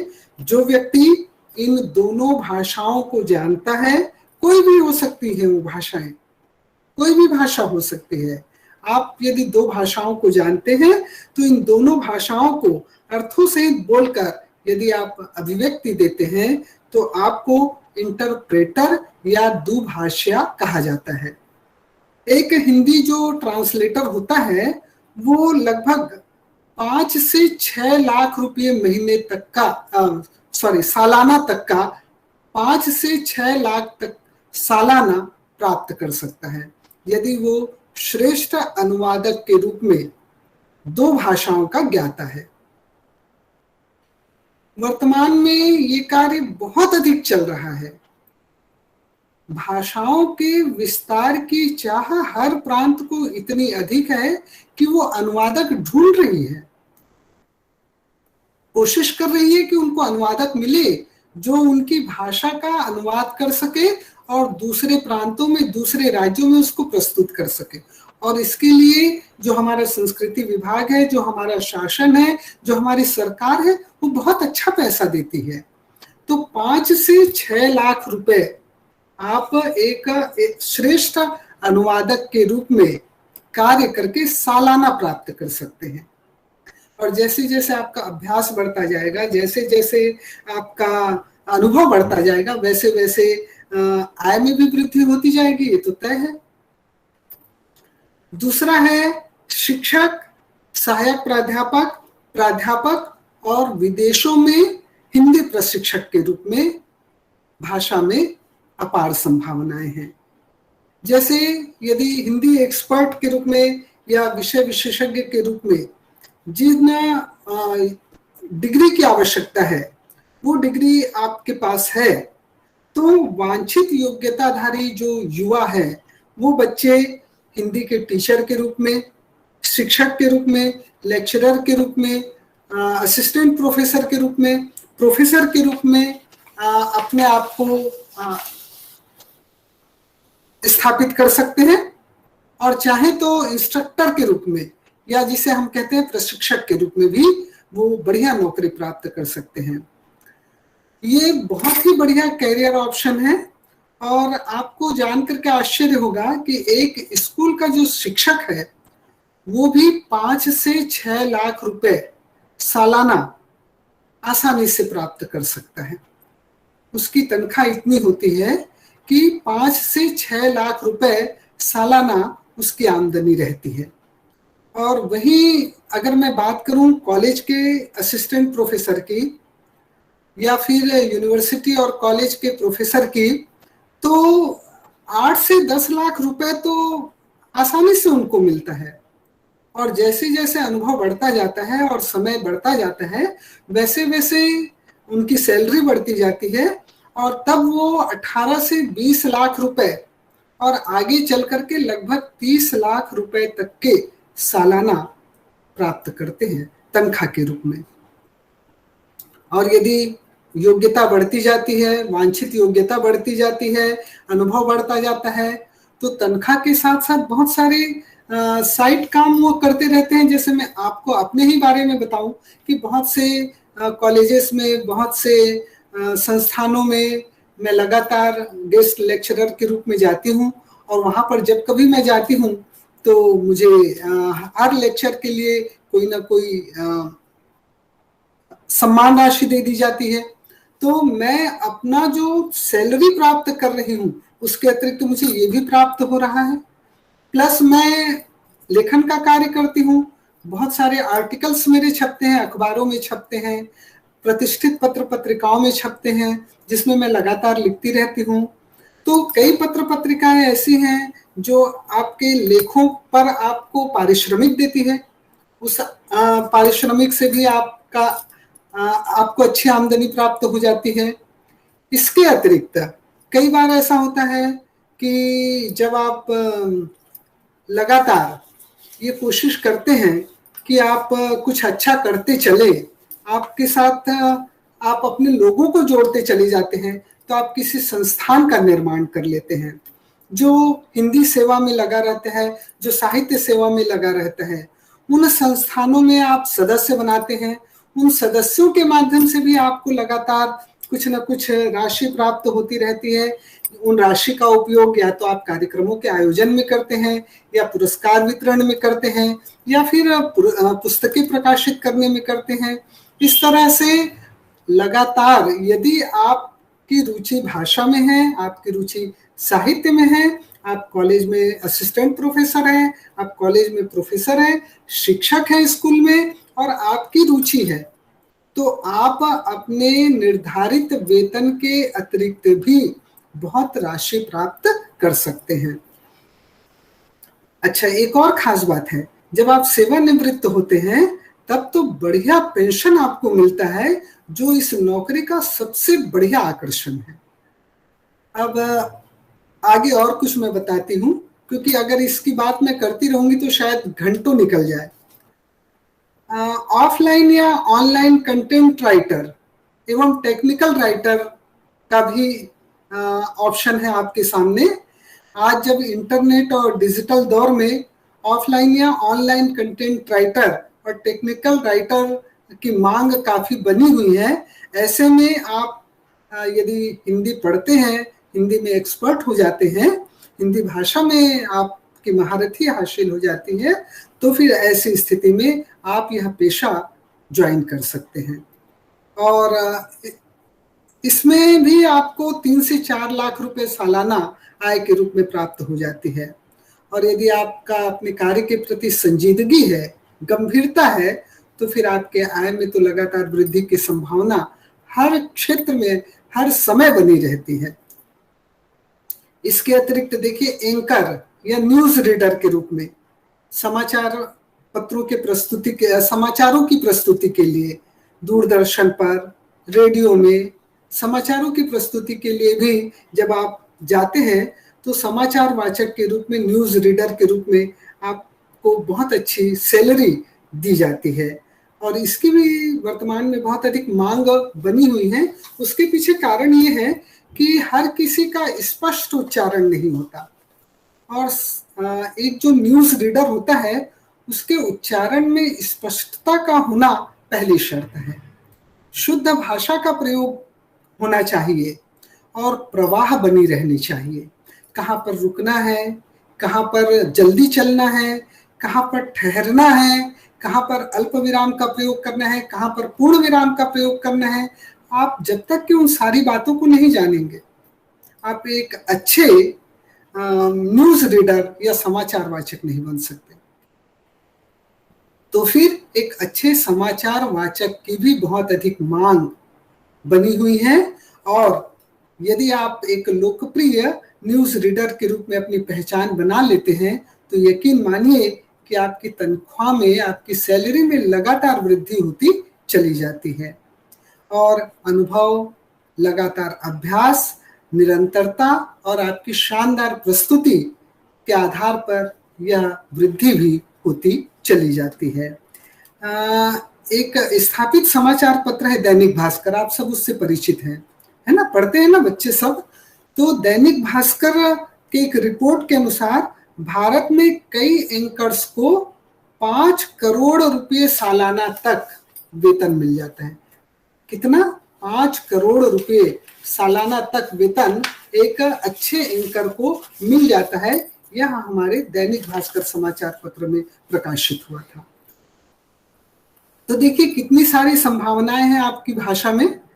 एक हिंदी सब्जेक्ट एक्सपर्ट के रूप में भी मैं आपसे बात करना चाहूंगी कि यदि आप हिंदी विषय विशेषज्ञ के रूप में हैं, अच्छी डिग्री प्राप्त कर लेते हैं, आप स्नातकोत्तर की डिग्री तो आपकी मिनिमम क्वालिफिकेशन है कॉलेज में सर्विस के लिए, उसके बाद आप पीएचडी करते हैं, आप डीलिट करते हैं, है ना, ये सब आप जैसे जैसे अपनी डिग्री को बढ़ाते जाते हैं और एक हिंदी विशेषज्ञ के रूप में आप ख्याति प्राप्त कर लेते हैं तो आपको विदेशों में भी बुलाया जाता है। और बच्चों, मैं बताते हुए मुझे संतोष भी हो रहा है और थोड़ी सी मैं गौरवान्वित भी होती हूँ कि अभी 2019 में जब विश्व हिंदी का कार्यक्रम हुआ था मॉरिशस में, तो उस कार्यक्रम में मैंने भी भाग लिया था और पूरे छत्तीसगढ़ से सुषमा स्वराज जी के मंच से बोलने वाली मैं अकेली एकमात्र महिला थी। यद्यपि इसके लिए मुझे कोई राशि प्रदान नहीं की गई थी, लेकिन उस मंच पर, उस केंद्रीय मंच पर भारत का प्रतिनिधित्व करते हुए खड़े होना भी बहुत बड़ी बात थी, और वह किसी लाखों के पुरस्कार से कम नहीं था। तो मॉरिशस के उस सम्मेलन में जब मैंने अपनी प्रस्तुति दी थी तो वहां के लोगों को भी मैंने देखा था, मॉरिशस के लोगों को मैंने देखा कि वहां के लोग हिंदी के प्रति इतने अधिक उनके मन में लगाव है, वो हिंदी को इतना चाहते हैं, हिंदी से वो इतना अधिक जुड़े रहना चाहते हैं, और हमारी हिंदी क्या हिंदी है, ऐसी सुंदर और स्पष्ट शुद्ध हिंदी का प्रयोग वो लोग करते हैं। तो बहुत अच्छा लगा था मॉरिशस जाकर के मुझे। और मैं तो ये जरूर कहना चाहूंगी कि हिंदी को आप बिल्कुल भी कमतर मत समझिए। हिंदी विषय में कैरियर के बहुत से ऑप्शंस हैं, और यदि इसको लेकर के आप काम करते हैं, आगे बढ़ने की कोशिश करते हैं, तो आपको बहुत सारी संभावनाएं मिलेंगी। मैं एक और बात बताना चाहूंगी, चूंकि बच्चे जुड़े हुए हैं और काफी संजीदा बच्चे जुड़े हुए हैं, कि अभी कुछ दिन पहले मैंने अपने कॉलेज में ऑनलाइन नेशनल सेमिनार करवाया था। वेबिनार कहते हैं, चूंकि ऑनलाइन है और वेब के माध्यम से हो रहा है तो वेबिनार। तो हमने एक नेशनल वेबिनार करवाया था। तो उसमें हमने एक विषय रखा था कबीर साहित्य की प्रासंगिकता। इस विषय में जब हम लोगों को जोड़ना चाह रहे थे तो हमको गूगल मीट पर, जैसे आपके जितेंद्र सर ये आयोजन कर रहे हैं गूगल मीट पर, विगत 10-12 दिनों से वो लगातार कितना अपना समय दे रहे होंगे, वो कितना वक्त दे रहे होंगे, कितना लगे होंगे इस काम के लिए, आप अनुमान नहीं लगा सकते। सब बच्चों को जोड़ना, लिंक जनरेट करना, विषय विशेषज्ञों से संपर्क करना, उनको आमंत्रित करना, उनके व्यक्तित्व के अनुरूप उनके लिए अपनी बात कहना, बहुत सारे काम होते हैं। प्रारंभिक अवस्था, फिर समापन तक पहुंचना, आप बच्चों को जोड़ना, यानी ये लगता जरूर है कि 12 दिन का कार्यक्रम हुआ, लेकिन इस 12 दिन के कार्यक्रम को आयोजित करने में उन्होंने कितनी मेहनत की होगी, ये वो जानते हैं या वो व्यक्ति जान सकता है जो इस तरह के आयोजनों को निरंतर अंजाम देता रहता है। तो हमने एक दिन का नेशनल सेमिनार करवाया था।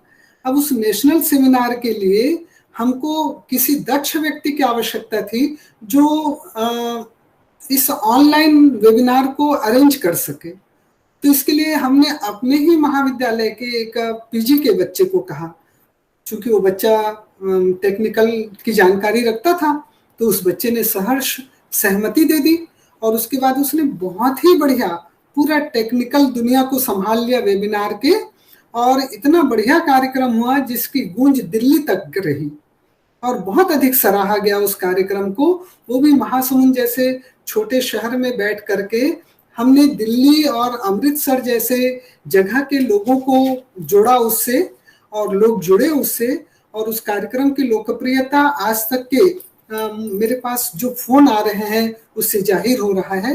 तो उस बच्चे ने उस टेक्निकल कमांड पूरा उस बच्चे के हाथ में था, और उसके बाद हमने उस बच्चे को ये कहा कि बेटा देखो, आज तुम अगर सही तरीके से काम कर लेते हो तो फिर हम लगातार ऐसे वेबिनार का आयोजन करते रहेंगे और तुमको एक लमसम अमाउंट, अलग अलग कुछ नहीं, एक राशि हम तुमको देते रहेंगे एक वेबिनार के पीछे, 1500 रुपए, 2000 रुपए, 1000 रुपए, जो जितना संभव हो विभाग के द्वारा या शासन के द्वारा जितना हमको दे दिया जाए वो राशि हम तुमको दे दिया करेंगे।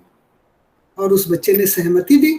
तो देखिए, वो बच्चा एमए फाइनल का बच्चा है, और अब उस बच्चे के लिए, उस बच्चे के पास आमदनी के रास्ते खुल गए इस जानकारी के माध्यम से।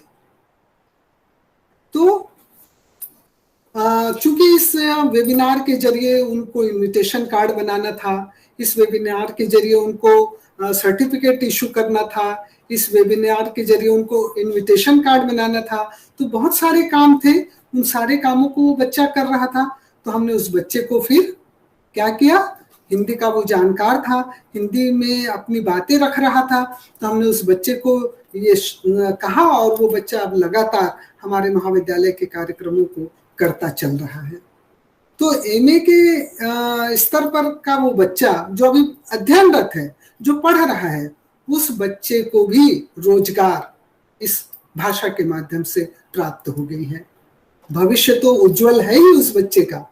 आज जब वो बच्चा इसके माध्यम से कुछ अर्न कर रहा है तो भविष्य में तो कर ही लेगा।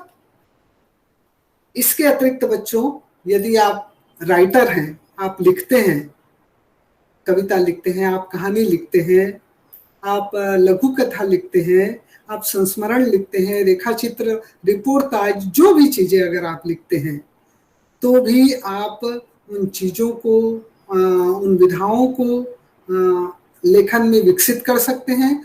और लेखन में विकसित करने के बाद बहुत सारी पत्रिकाएं ऐसे हैं। आपके जितेंद्र सर लगातार मेरे संपर्क में रहते हैं, अगर आप इच्छुक होंगे अपने जितेंद्र सर को बताइए। मैं भी उन बच्चों का स्वागत करना चाहूंगी, और मैं स्वयं जितेंद्र सर को बताती रहूंगी कि किस तरह, यदि आप कविता, कहानी को प्रकाशित कराना चाहते हैं तो आप प्रकाशित करा सकते हैं। बहुत सारी पत्रिकाएं ऐसी हैं जो इनको प्रकाशित करने के बदले में आपको कुछ न कुछ राशि अवश्य देती है। तो इस तरह से आप बुक राइटर के रूप में, पोयम राइटर के रूप में भी अपने आप को प्रतिष्ठित कर सकते हैं। और इसके बाद एक सबसे महत्वपूर्ण चीज जो मुझ पर तो लागू होता ही है, और मुझे ऐसा लगता है कि आप सबको भी जान करके अच्छा लगेगा, कि आज के भागम भाग के समय में जब हम अपने दैनिक दिनचर्या से इतने अधिक थक जाते हैं कि हमको ऐसा लगने लगता है कि कुछ मानसिक सुकून का पल मिल जाए, तो वो मानसिक सुकून हमको कहाँ मिलता है? अच्छी किताबों को पढ़ करके। भाषा की अच्छी किताबें यदि मेरे सामने आ जाती हैं तो आप यकीन मानिए मैं सब कुछ भूल कर सिर्फ उस किताब की होकर रह जाती हूँ। उसे पढ़ती हूँ, उसको आत्मसात करती हूँ और इतना अच्छा लगता है उसको पढ़ने के बाद, ऐसा लगता है जैसे दिन भर की थकावट दूर हो गई है। तो वो अच्छी किताबें आती कहाँ से हैं? उन अच्छी किताबों को कोई ना कोई प्रकाशक प्रकाशित करता है। उस प्रकाशक को एक अच्छी पाठ्य सामग्री की हमेशा जरूरत होती है, एक ऐसी सामग्री जो एक पाठक वर्ग के लिए बहुत रुचिकर हो। वो उन पाठ्य सामग्रियों की प्रतीक्षा करता है, उनकी तलाश करता है, उनकी खोज करता है। यदि आप अच्छे लेखक हैं तो आप प्रकाशकों तक उन सामग्रियों को पहुंचाए। प्रकाशक पूरी की पूरी किताब आपकी प्रकाशित करता है। मेरी खुद की 11 किताबें प्रकाशित हो चुकी हैं, जिनमें से मेरी कई किताबें एमए के कोर्स में चल रही हैं संदर्भ ग्रंथ के रूप में। भारत सरकार के गृह मंत्रालय के राजभाषा विभाग के द्वारा मेरी एक किताब सभी बैंकों में, सरकारी कार्यालयों में, उपक्रमों में खरीद के लिए अनुशंसित हुई है। उन किताबों को प्रकाशित करने के लिए रायपुर में जो संस्कृति विभाग है, वो राजभाषा आयोग जो बना हुआ है, वहाँ आपको एक मुश्त राशि दी जाती है। आपके पास अच्छी पाठ्य सामग्री, आप बहुत अच्छी सामग्री अगर आपके पास एकत्रित हो गई है, आप उसको प्रकाशित करिए। और आपको उसको प्रकाशित कराने के लिए खुद सरकार और आयोग पैसे देती है। आप उसको प्रकाशित करवाइए और जब लोग उसको पढ़ने लगेंगे, जब वह आपकी किताब लोकप्रिय हो जाएगी, तो निश्चित रूप से उसकी मांग बढ़ेगी। उसका दूसरा संस्करण आएगा, उसका तीसरा संस्करण आएगा, और जैसे जैसे किताबों की मांग बढ़ती है वैसे वैसे आपको राशि भी प्राप्त होने लगती है। एक 16 पृष्ठों की मेरी किताब है, वसीयत नाम है, 16 पृष्ठ मात्र। वो किताब नेशनल बुक ट्रस्ट नई दिल्ली के द्वारा छपी है, भारत न्यास के द्वारा, नई दिल्ली के द्वारा उन्होंने प्रकाशित किया। और आपको यकीन नहीं होगा, उसका तीसरा संस्करण निकल चुका है अब तक के। और जितनी बार वो संस्करण निकालते हैं उतनी बार मुझे एक मुश्त राशि अवश्य देते हैं। तो इस तरह से हिंदी की लोकप्रियता इसलिए भी बढ़ी है क्योंकि हिंदी लगातार न केवल स्वयं को विकसित कर रही है, अपितु लोगों के द्वारा भी अपनाई जा रही है। तो मैं आपसे बच्चों यही कहना चाहती हूँ कि हिंदी केवल विचारों को आदान प्रदान करने की भाषा नहीं है, यह हैसियत स्थापित करने की भाषा भी अब बन चुकी है। मिट्टी से जुड़े होने का प्रमाण है हिंदी। और मैं यदि ये कहती हूँ कि पिता की डांट से माँ की लोरियों तक और स्कूल की किताब से यारों की टोलियों तक, जिनसे जो कुछ भी पाया है हमने, हिंदी भाषा ने इन सब में अपना किरदार निभाया है, तो मेरे ख्याल से आप भी मेरे साथ सहमत जरूर होंगे। एक और छोटी सी बात कह करके मैं अपनी बात खत्म करती हूँ बच्चों, कि देखिए अंग्रेजी में और हिंदी में बहुत अधिक फर्क है। मैं अंग्रेजी का विरोध बिल्कुल नहीं करती हूँ। आपको अंतर्राष्ट्रीय स्तर पर स्थापित होना है तो आपको बहुत सारी भाषाओं को जानना चाहिए, और विशेष रूप से अंग्रेजी को तो जानना बहुत जरूरी है। लेकिन आप हिंदी के साथ नाइंसाफी बिल्कुल मत करिए। हिंदी आपकी राज्य भाषा है, हिंदी आपकी राष्ट्रभाषा है, हिंदी सरकारी भाषा है, हिंदी कामकाज की भाषा है, हिंदी साहित्य की भाषा है, हिंदी विचारों के आदान प्रदान की भाषा है। इसको अपनाइए। देखिए अंग्रेजी में क्या होता है, आपने अंकल कह दिया, अंकल का मतलब मामा भी है, अंकल का मतलब चाचा भी है, अंकल का मतलब ताऊ भी है, अंकल का मतलब भैया भी है, सब कुछ अंकल है ना। एक ही शब्द है अंकल, और वो बहुत सारे भाव को व्यक्त कर देता है। लेकिन हिंदी में हर शब्द के लिए अलग अलग संकेत है, अलग अलग शब्द है। देखिए अगर आपने छू लो छू लिया, छू लो तो चरण है, अड़ा दो तो टांग है, धस जाए तो पैर है और फिसल जाए तो पांव है। आगे बढ़ाना है तो कदम है, राह में चिन्ह छोड़े तो पद है। प्रभु के हो तो पाद है और बाप की हो तो लात है। गधे की हो तो दुलत्ती है और घुंघरू बांध दो तो पग है। खाने के लिए वही टंगड़ी है और खेलने के लिए वही लंगड़ी है। देखा आपने हिंदी का कमाल? तो ऐसी नायाब है हमारी हिंदी। तो इसलिए मैं आप सबसे यह जरूर कहना चाहूंगी बच्चों कि हिंदी को अपनाइए, हिंदी को स्वीकार कीजिए। हिंदी में भी बहुत से ऑप्शंस हैं, हिंदी में भी बहुत से कैरियर की संभावनाएं हैं।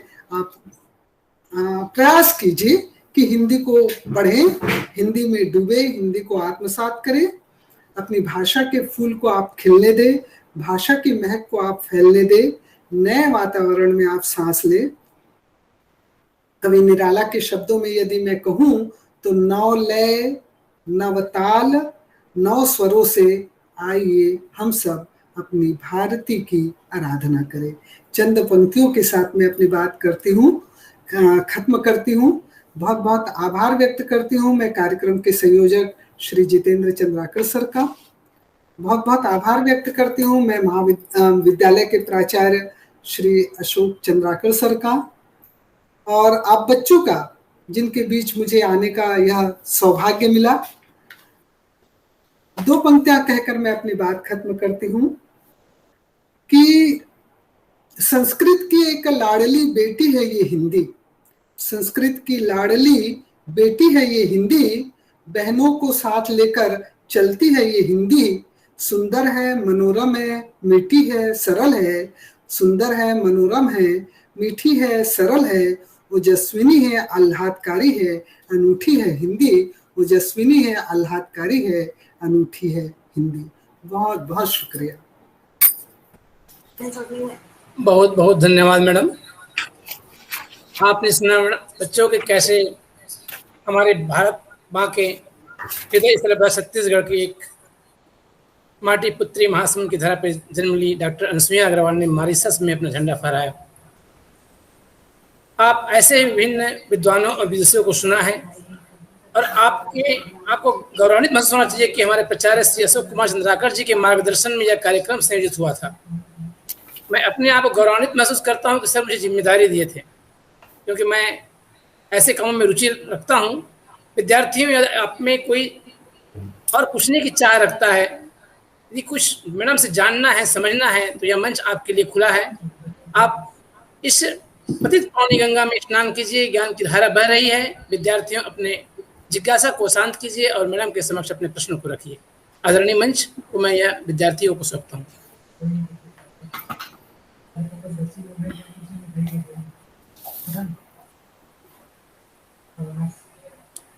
रागिनी,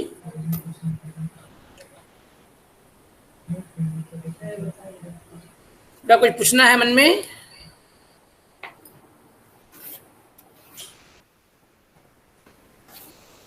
हेलो, आपने मैडम को सुना, समझा और जाना। प्यारे सर, बच्चों को पूछने दीजिए, उनके अंदर कोई जिज्ञासा होगी। हाँ सर, मंच दिया हूँ सर। ये तो मौका मिलना मुश्किल है ना, बार बार। शिवम धीमन हमारे बीच हैं, शायद कुछ पूछना चाह रहे हैं। कक्षा 10वीं के बच्चे हैं ये। Shivam Dhiman,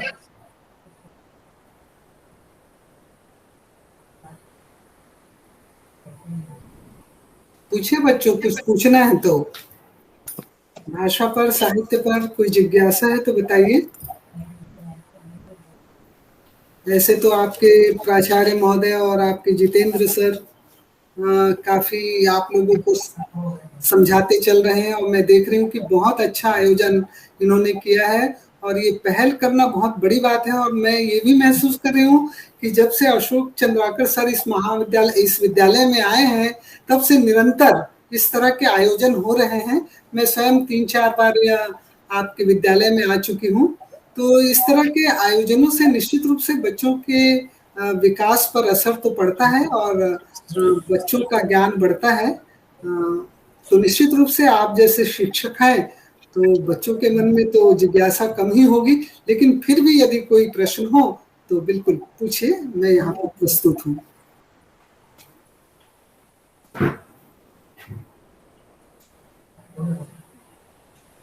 good evening ma'am. हाँ, गुड इवनिंग बेटा। मैम हम हिंदी विषय कौन में बोल रहे हैं? मैम शिवम दिवस। हाँ शिवम बोलिए। मैम हम हिंदी विषय में आगे कैसे बढ़ सकते हैं? अभी कौन सी क्लास में है शिवम आप? मैम 10वीं। 10वीं में है ना? तो देखिए आप क्या लेना चाहते हैं 11th में? मैम गणित। गणित लेना चाह रहे हैं। बस सबसे मुख्य बात यही है कि आज के अधिकांश बच्चे या तो गणित पढ़ना चाहते हैं या बायो पढ़ना चाहते हैं। कला और वाणिज्य की तरफ कोई बच्चा जाना नहीं चाहता। तो कोई बात नहीं, अगर आप मैथ्स भी लेते हैं तो भी से अगर आपकी रुचि हिंदी में है तो आप अच्छे कवियों की रचनाओं को पढ़िए, अच्छे साहित्यकारों के साहित्य को पढ़िए। जितने भी साहित्यकार हुए हैं, जितने भी लेखक हुए हैं, जरूरी नहीं है कि उन्होंने हिंदी में स्नातकोत्तर की या पीएचडी की डिग्री ली है तभी वो लेखक बने हैं या साहित्यकार बने हैं। ऐसा बिल्कुल नहीं है। जिनकी रुचि साहित्य में है, जिनकी रुचि हिंदी में है, वो हिंदी को पढ़े, हिंदी को आत्मसात करे, हिंदी से जुड़े रहें और हिंदी के प्रचार प्रसार में अपना योगदान दें। यदि आप की रुचि हिंदी में है तो आप हिंदी पढ़िए, हिंदी की पुस्तकों को पढ़िए, अच्छे कवियों को पढ़िए, अच्छे लेखकों को पढ़िए और कोई रचना अगर आपको अच्छी लगती है उन रचनाओं को रेखांकित कीजिए और उसके बाद आप खुद उनकी तरह लिखने की कोशिश कीजिए। बड़े बड़े मंचों पर प्रस्तुतियों का अवसर प्राप्त होता रहेगा और इस तरह से आप हिंदी में अपने आप को स्थापित कर पाएंगे। Thank you ma'am.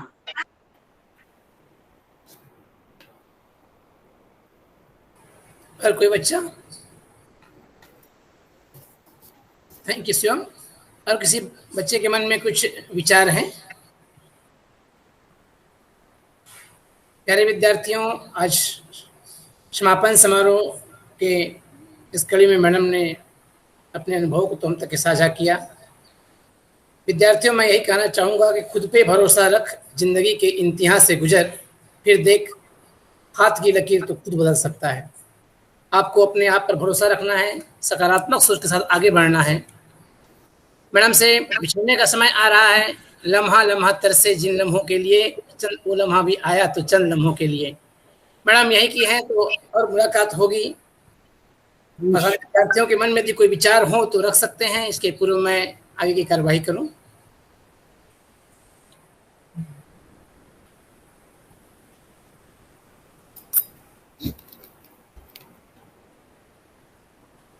हाँ, शायद बच्चे अपनी जिज्ञासा को शांत कर लिए हैं।